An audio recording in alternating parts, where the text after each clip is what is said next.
Majeshi, watu wa Mungu, Bwana Yesu asifiwe sana. Na kukaribisha sana kwenye mfungo wa siku 8. Leo ni siku ya 3. Jana tumemwona Mungu. Tulijifunza somo zuri sana ambalo ni kuharibu roho za mauti.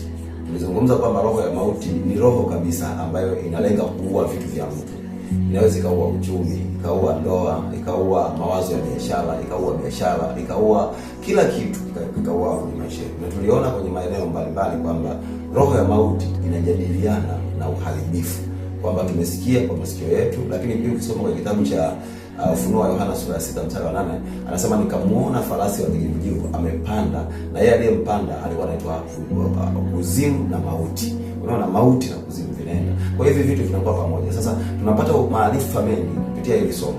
Wewe ambaye hujafika bado, na kukaribisha sana siku ya leo ili kusudi ukutane na nguvu ya Mungu. Ujifunze uwe na maarifa mengi. Usije ukakuta biashara zako zinakufa, watu wako wa karibu wanakufa, sijui vitu gani vinakufa, mahusiano yanakufa na hata haujui kwa nini yanakufa. Karibu sana tujifunze jioni ya leo. Amen.